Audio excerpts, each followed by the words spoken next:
This is Writing the Future You Want to See Middle Grade.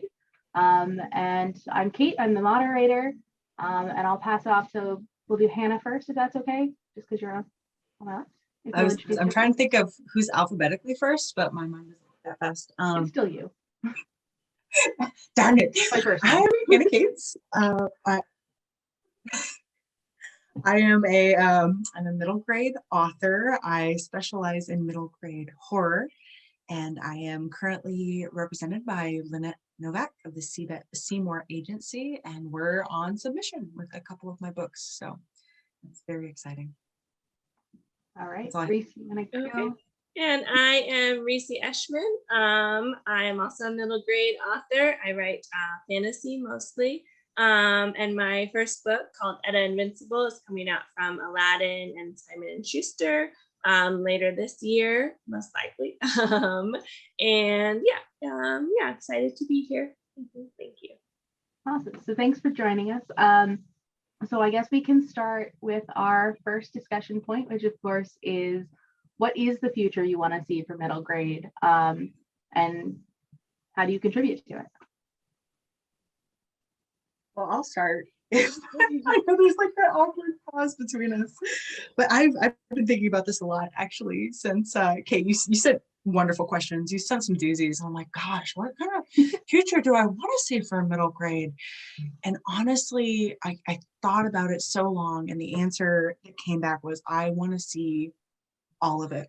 I want to see all of it. And in the past 5 years, I think we've seen such an incredible explosion of voice and diversity and inclusion. I was talking to an author the other day who she had been on submission for 5 years because her book was set in exotic locale. It was set in Thailand, and nobody wanted anything that was set in Thailand. And she just landed a book deal, and she's so excited.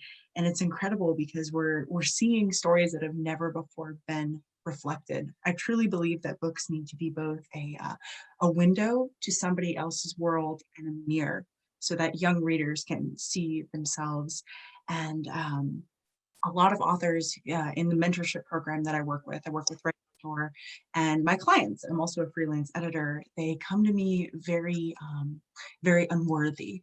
Oh, nobody's going to want to read my books. I have nothing to say. It's not marketable. I heard from an author the other day, she said, she was lamenting, she's like, there's nothing on the shelf that looks like me. There's nothing on the shelf that looks like my books. And I said, that's exactly why you need to keep pushing this and keep writing this, because this isn't an atmosphere of scarcity. This is abundance in this industry, in creative minds, and especially with readers. There is so much to give and so many stories to be told. So it's not what's marketable and what's not marketable. It's not what people want to see or what people say is popular or isn't popular. We want everything, and we're starting to see a much broader scope of storycraft, and I think it's fantastic, and it just really makes me excited about the next couple of years. Yeah, I love that, Hannah. I think my answer was pretty similar, that I just, want to see all the books, basically. I know, and I want, every middle grade reader to be able to see themselves represented in a book, and not just in, here's the one book for you, but in a variety of books, and to have, authors from all different backgrounds have the opportunity to share their stories with these readers, and to have, I would love to see more blending of genres, and some genres come back, and things like that. And then, I want kids to be able to see themselves in books in every genre, not just a contemporary issue book, but a funny contemporary, or a fantasy, or a, time travel, sci-fi, just all of it. And I exactly what you said, just to be an abundance of books and an abundance of stories that kids can pick up and relate to, and and enjoy. And I'd love to see more graphic novel format books, and just everything. So I'm pretty excited about where middle grade is headed. I agree. It is really cool to see what's coming out. So we can move on to the next question. Sorry, I lost it. And it's, what topics or issues do you guys think are more important for a middle grade audience? I know that's kind of an like broad topic, but you know. That's a really hot button issue. Oh, is this middle grade? Is this upper middle grade? Is this YA? Where does this belong? Who does it go to? And people go round and around in these arguments, and these topics. I hate when people tell me what to write. I hate it. And I always really have to catch myself before I say, oh, that's not middle grade. Because what is and what isn't? I mean, even since the 80s, we're looking at books that explore a variety of different topics. Some of them, the contemporaries, like Tulip Touch is one of my favorites, that goes into sociopathy and psychopathy and child abuse, like these very young middle grade lenses that are looking at problems that we see in our society. So I've heard it said that middle grade, the difference between middle grade and YA is that middle grade is about finding your place in a family, while YA is about finding your place in the world. And I'm not sure if I agree with that wholeheartedly, if you know what I mean. It's like when people say like, oh, you shouldn't put too much sugar in your coffee. Some people really like sugary coffee. Like, who are you to say what they can and can't do? And who are you to say that that author can't execute it in the way that that story needs to be told? That much being said, where I caution authors and where I really have to check myself is my voice and my perspective. So I obviously am not a 13-year-old girl. I hope that's pretty clear. But it's been a while since I've been there. It's been a while since I felt those feelings, and many years, many of them in therapy later, it can be very hard to go back and view that same topic from the lens. And that's why I think it's so important when you're discussing what topic or what's relevant to be connected. I'm not my own hero. I'm not my main character. I'm not the one who's necessarily speaking to myself. Ultimately, I think it's so hard not to get trapped up in the ego, because it is your story. It is your baby. You are bringing it to life. But I think we can't forget above all things who we write for. And it's not ultimately myself at this age, at this time. If I wanted to speak to myself right now, I'd be writing for adults. So staying connected to that age and framing things in a way, not ever dumbing it down. I never believe that anything should be simplified or dumbed down for the audience. And I think there's a great variety of books by Kate DiCamillo, Neil Gaiman. They write beautifully and they write truthfully at an incredible level where kids are learning vocabulary, and it's this beautiful, intricately woven story. So it's not to say that you write down to any of your readers, but that you take the time to think about where they are and how they're experiencing it and what the situation looks like from a middle grader. We're talking usually 8 to 15, maybe upper middle grade. What do things look like for them? What is their experience like? Don't come to them. This is not a lecture. This is not from an adult perspective. This is about a coming of age right where you are. So I'm so sorry, Kate, that's a very roundabout way to answer your question. Like, I don't think that there are any topics that are more or less relevant. I think it's about your voice and your perspective. Yeah, I agree completely. That I don't think there's anything that's off limits in middle grade. And I think that you can kind of look at any topic or issue and you'll be able to find a middle grade story about it. And that, yeah, the most important thing is like being able to like put yourself in that like 12-year-old or 13-year-old shoes as you're writing it, and to make sure that it's a story that is told in a sensitive way, for like sensitive, but like you said, Hannah, not dumbed down for the readers who are going to be searching these things out, because they are experiencing so many different things in their lives, often for the first time. And I think both like, yeah, experiencing their own emotions, trying to figure out, you know, who they are, like and friendship breakups for the first time and all those sorts of things, as well as they're also like middle graders are very aware of like the bigger issues in the world and things too that I think people used to say, like you were saying, Hannah, is more YA, but there are so many middle graders who are like worried about the climate and worried about issues in our world, like, poverty and prejudice and everything like that. They're all thinking about this in like a way that maybe not all adults like are recognizing that they're thinking about it. And so I think it's important to, be able to like show that perspective and like understanding that, and also making it still into a story that's like super engaging for these readers. I think that's, that voice and that making it engaging for middle graders is like some of the most important things. But definitely there's nothing that's, I would say, is completely off limits in middle grade. All right, so I know Hannah, you definitely touched on like the difference between like upper middle grade versus lower middle grade. And I imagine that's something that you kind of have to really think about when you, especially in like your horror genre.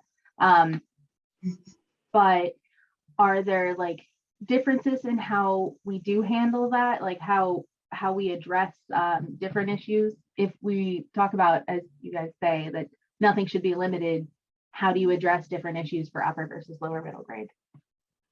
I'm so sorry. I was not laughing at you. I was just laughing because Scholastic told me no cannibals. That was a very hard and fast rule by Scholastic. They're like, no to cannibalism, which I get it. Like, that's very fair. But when you said horror, I immediately thought of that. And my mind went there because it's a very bad. There were publishers who were like, yes, we're fine with this comment, this topic. And there were publishers that said, no, this is taking things too far. It's a very, I walk a very fine line. Goodness gracious. So upper MG versus lower MG. Reese, do you feel the tension in this topic? This gets very heated. People talk about, like, does upper MG even exist? Is it even a thing? What is the age group? Can they have sex? Can they kiss? Can they hold hands? Can we talk about feelings? What's going on here? And it's one of those weird imaginary subdivisions that honestly I don't think really exists. So I'm gonna get a little meta here, a little crazy. Time doesn't exist. Time, the way we measure the calendar, the way we measure our minutes and seconds is completely contrived.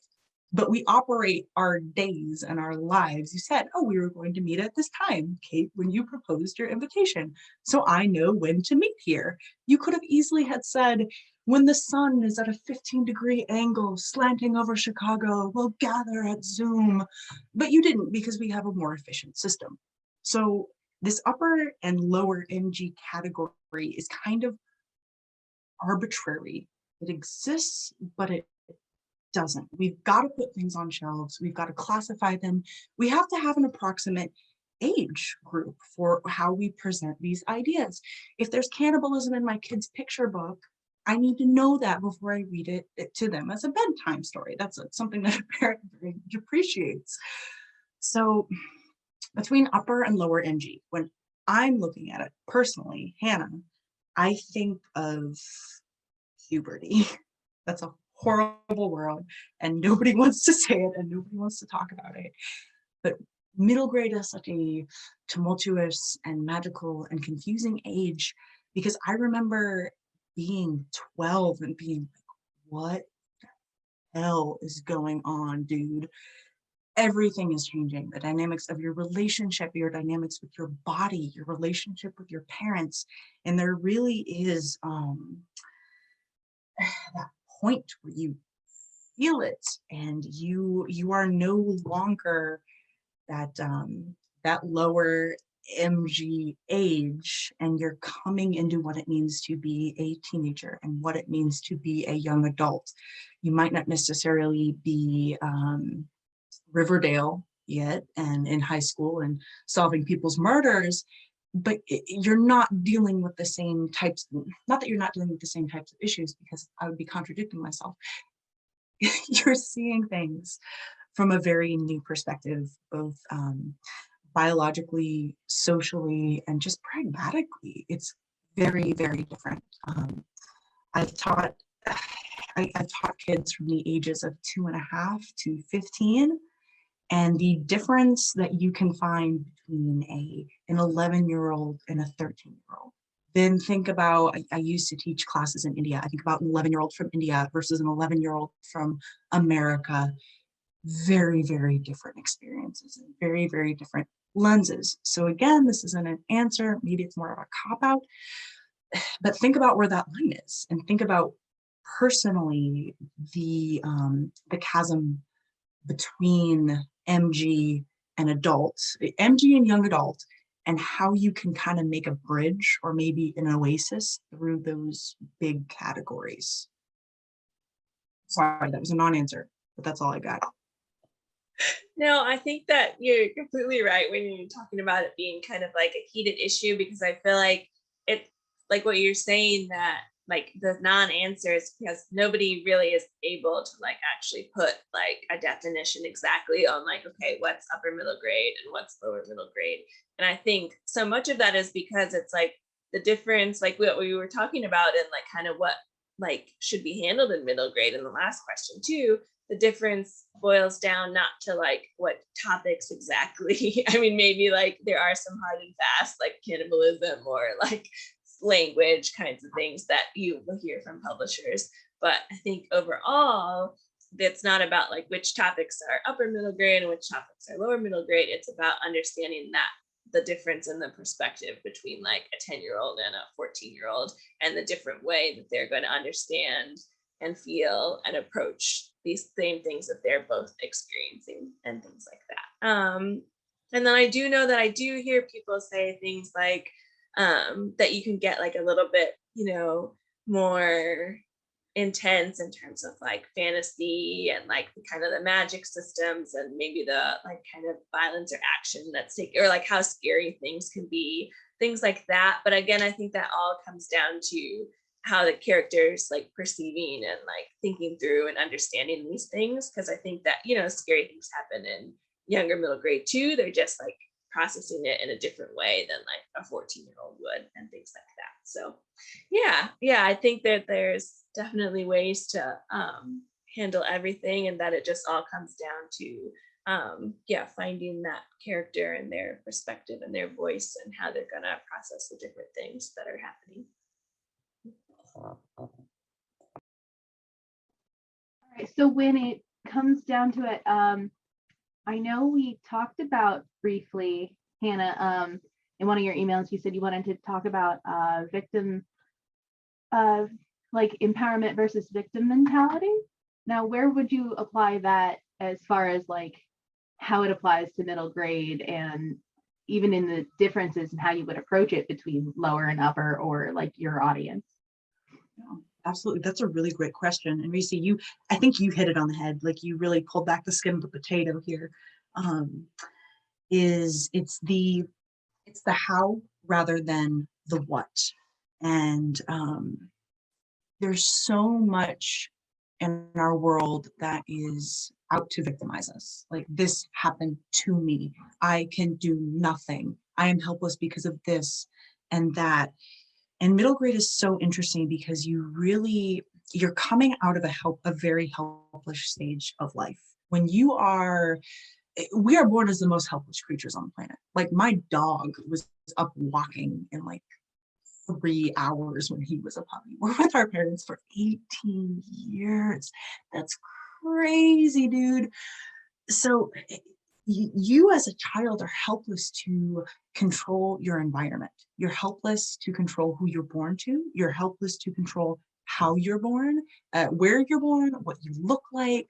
I say how you're born. I mean, I'm pretty sure there are only a couple ways to do that, but you get what I mean. Like, the circumstance that you are born into can be terrifying, and you are utterly helpless. I talked about this in my last panel. I write children's horror because honestly, being a child is terrifying. I grew up in a home where I wasn't safe. I taught students who didn't know where their next meal was coming from. I taught a student whose mother was murdered in front of him. You just do not know where you're readers are coming from. And even if you don't have this crazy traumatic past, like life is scary. Reese, you made another good point. Like kids know this. Kids fully understand when we're talking about climate change, when we're talking about the Black Lives Matter movement, when we're talking about inclusivity and diversity. We are remiss if we write down to younger readers because they are smart, they're capable, and they know what's on the up and up, and they are ultimately who are going to shape our future. So trying to protect them. I got a comment the other day from a random man who was like, kids' books should always be happy and they should always have happy endings. Well, geez, dude, I'm waiting for mine. Gosh, like I wish that life worked that way. So by making it, I must say, I love unicorns. I love rainbows. Those are wonderful things, and I love to include them in my books too. But to paint for middle grade readers this fantasy, and this is how your life should look. This is how junior high should go. This is what your friendship should look like. This is what your relationships should look like. We are also very remiss setting kids up to be a victim of their circumstances rather than the deciders of their fate. So, and I believe this so wholeheartedly in everything, that you have a choice. So books where life is never going to be easy. And I think about my awkward, tumultuous middle grade years, and then I look at everything that students and kids are dealing with now that what wasn't even on my radar, with social media, with the things going on politically. The things that kids are concerned about today were not the things that I was concerned about when I was their age. They're similar undercurrents, but think that things are getting simpler or that you have to dumb things down. You are setting them up to be victims of their circumstances. Empowerment. Hey, guess what? Life is hard. There's a problem. There is a conflict. You are the hero of your own journey, and here's the path for you to overcome. Instead of writing books and telling stories that really have no meat in them and don't reflect these lives that our readers are living, why not show them a hero who makes choices, who makes a difference, who decides their own fate, who discovers their own power, who comes through empowered and ultimately makes a difference not only in their family, but discovers that difference in themselves. Another very long-winded answer, but I'm really tired of people saying that we should coddle these readers or that you need to write down to this audience, because go talk to any middle grade student right now and talk to them about what they're concerned about. Talk to them about what they're afraid of. Talk to them about what's on their mind. And I'm never bored by that. So it's kind of great that we have both of you here because you write such different genres. And I think when we explore like horror versus fantasy, there's a lot of conflict between like how people expect the approach to go. So like Reese, how do you see like victim empowerment versus or like how do you approach that in fantasy versus like something that is more not unhappy necessarily, but more I guess how most people would say it, dark, which Yeah, I definitely think that in terms of all kinds of different genres and everything like that, that there is, that it's so important to have your character have some agency and to be empowered in the choices they're making, whether it's in a fantasy world or in the real world or in a horror story. Everything, it just like you can definitely give that agency to those kids so they are like making their choices and like feeling their feelings, even if it's a lighter story or a different kind of genre and things like that. I know for mine, I think my fantasy does, I do talk a lot about this kind of stuff in my book that's coming out. So I know that like I have like a school social work background working with kids and things like that. So much of the fantasy world is built around like understanding and processing your own fear and things like that. So I think that I've always loved those kind of books that that kind of, do multiple things, even in like a genre book, that like the way that horror can help you process like hard things that are going on or difficult feelings, and the way that a completely, high fantasy world can do the same thing, help you understand like the political climate of your own world and things like that. So I love that about genre books, just the way that you can kind of like subtly come into all these issues from different angles and things like that, and making sure that that the kids are still being able to work through these things themselves and have that agency and everything. Okay, so then I guess my next question would be, if we're talking about how maybe the difference between upper middle grade and lower middle grade is very fuzzy or doesn't exist, what is it that middle grade books do that you don't see in like young adult books or that kind of different age groups? Lucy, do you want to answer first? Oh, sure. So I think that like one of the things I love most about middle grade is the way that they can balance things, balance multiple things going on at once, multiple feelings, multiple like emotions and everything like that. And so the way that so many of these books that are dealing with like big serious issues are still so fun, and they're they have like moments of like lighthearted moments, and they are and they have like funny moments and things that happen to kids that are just very much things that only happen to kids. And just the way that you can have this big story but then like have the middle, like the main character be just as concerned about like this first friendship or this first crush as they are about like the big dragon that's happening or like the big world issue or things like that. And so I feel like that's kind of unique to middle grade, the way that like kids care about so many different things that they're experiencing a lot of times for the first time, and that you can kind of put so many different things into those stories. Just to have that definitely that kid experience of all of these kind of first new things and everything. Oh my gosh, I love that. And I love that you use the word agency, and I love that you're talking about like the crush and the dragon, because I definitely remember like going behind the girl's back and like crying when he didn't like me back. To me, it was a dragon, like it was a very big deal. And you don't I think the important thing to remember is, as much agency, this is really just the middle grade hemisphere is a huge discovery of autonomy.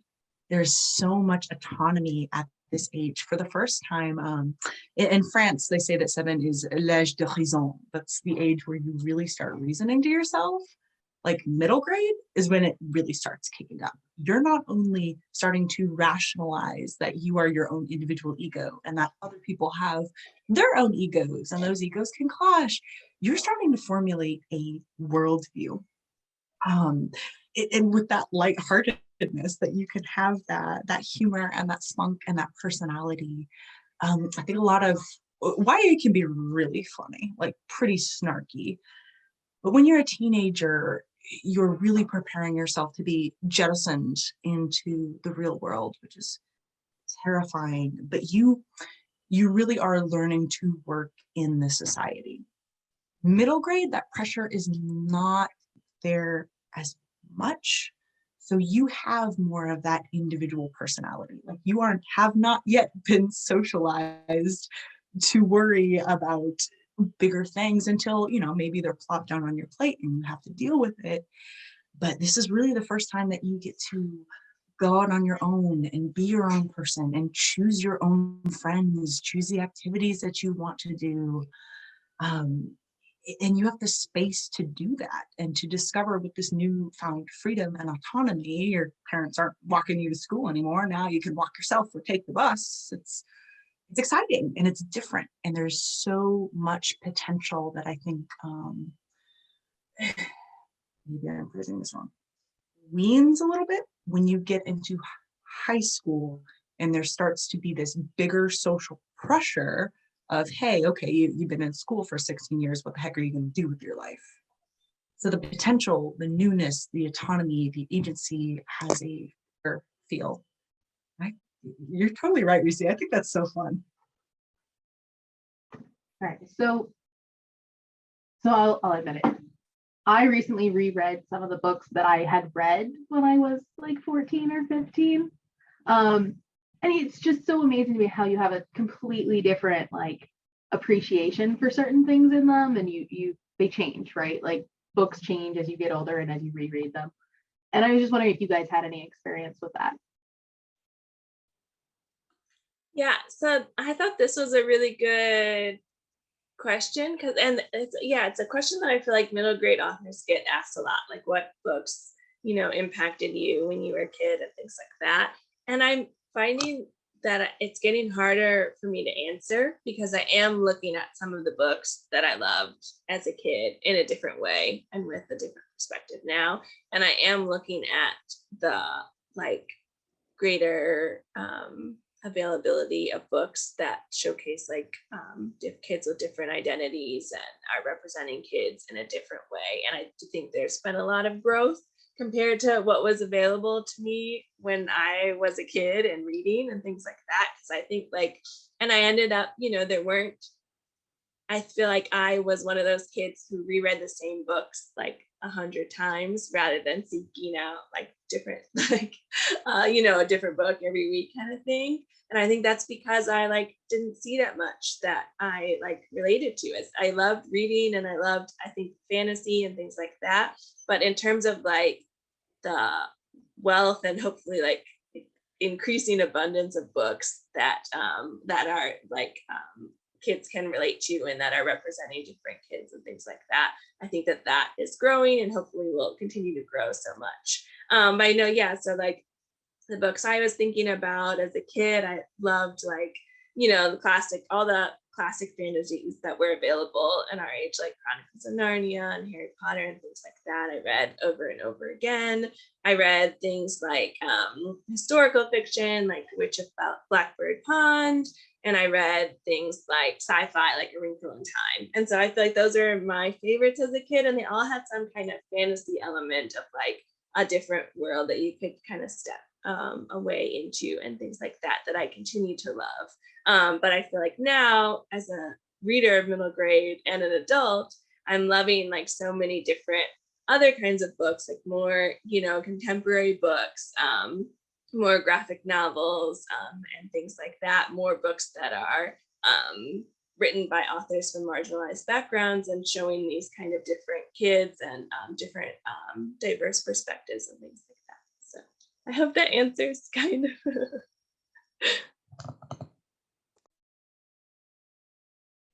That was an amazing answer. Gosh. Oh, man. Well, I was a voracious reader. I was a latchkey kid.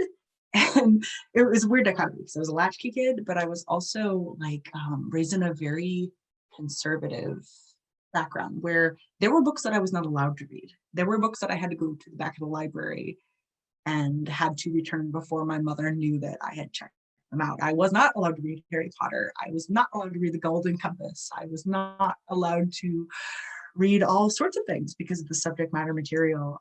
So when I did get my hands on something that was salacious or was different or maybe challenged the way that I had been raised to think, I felt so guilty. I felt so bad. I felt dirty, like a bad person, but the books were so good. Like The Witch of Blackbird Pond. That was the first time I had ever seen the difference, Artemis Fowl, which is a very, funny, lighthearted fantasy, but I loved it because it was the first time it's like, gosh, these fairies have lasers. This is awesome. And this is exciting. And this is not something that would be put in my hands, but something that I picked up. So to have this symbolism and something that's different and something that's representative of a different way of thinking or a different religion or a different culture that was not encouraged in my home. And I didn't realize the books that impacted me and made me start to question my environment until much later in life. So I think I can go back and look at my favorites and be like, oh, I liked this, and there was the dragon, and there was the this, and that.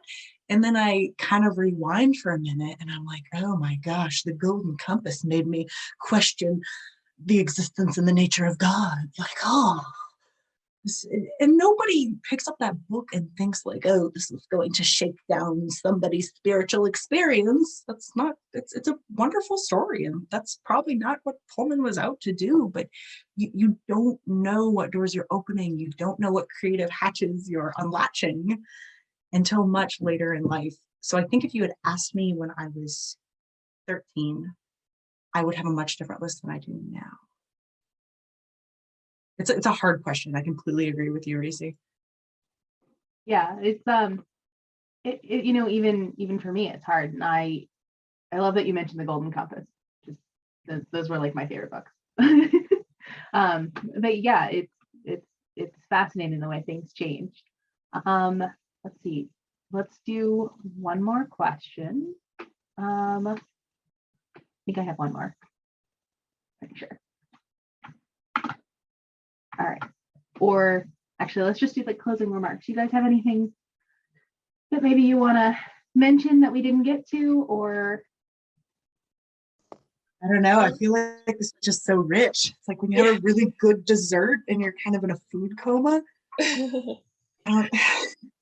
Yeah, I want to say, yeah, thank you, Kate and Hannah. It's been great talking to you. I feel like I love how kind of, and like, there's been a lot of like unanswered questions in this conversation, which I think is like such good food for thought in the way that we're thinking about how middle grade is evolving and changing, and the way that, you know, does it have limits or does it not? And all of these are like such good like questions to think about and things like that, even though I feel like in the industry there aren't necessarily answers for a lot of them, but it's so important to think about. And then like what we've been talking about, like that focus so much on the kids' perspective and their unique voice and things like that. And like kind of, yeah, just thinking the most about the kids that you're writing these books for and the kids that are your main characters, and how that kind of goes above any other kind of like arbitrary limitations that people put on genres and things like that. Mm-hmm. Yeah, so thank you. It's been really good. Mm-hmm. And if you don't mind, I'm going to piggyback off of that because that was just perfectly eloquent, Reese. It just blows my mind to listen to you. You're incredible. And Kate, you've got incredible questions. We haven't answered any of them because they're doozies, and you're fantastic. Yeah. Gosh. But as far as like, Reese, you made a very good comment about keeping in mind the perspective of the kids. So I'm going to go out on a limb here. I know a bunch of writers are going to be watching this. I hope they're writers. I just want to encourage people who are watching to take care of themselves mentally, spiritually, physically. There's a lot of nastiness. I see writers ripping apart writers every single day on Twitter. It just makes me so, it's such a deep hurt on such a deep level. And I think that the nastiness is much more on the YA side than the indie. But let's get out of this scarcity mentality. Let's get out of the idea that because somebody got an awesome book deal or somebody got agented or this book is so great, then somehow there's less for me. The universe is abundant and the universe is progressive. And when you begin to see it that way, like the good starts flowing. There are incredible voices being showcased right now. There's just such an expansion of inclusion and diversity. And why would you not celebrate that? Publishing is hard. It's a very hard road. It's full of lots of tears and disappointment. Reese, I know you know that. The amount of wine I've consumed is unholy dealing with this. It's hard for everyone. And I am tempted, and I've done this before, to get so caught up in the process that I miss out on the craft and I miss out on the joy. You are qualified to write middle grade because you have a story and you have been a middle grader. let's focus less on what we should be doing, on what the market says that we should be doing, on what this person is doing and that person is doing. Just write. We need all the stories. We need all the people. We need all the voices. Sometimes I get in my own way. I've got to get my head out of my butt and think about like, why do I do this? And who do I do this for? Is this for my ego? Or is this for the sake of who I'm writing for and the craft of writing itself? So, I mean, no matter where you are in your journey, we're all headed toward the same way. This is a world of abundance, and it's a fantastic place to be. So as a middle grade author, I want to encourage you guys to encourage other middle grade authors, and I want to encourage you.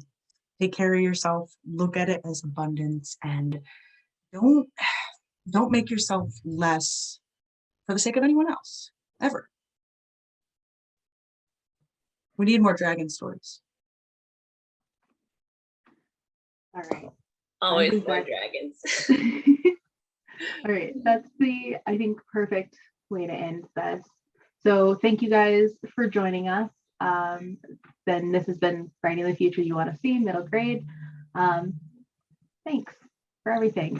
Thank you. Thank you. Bye.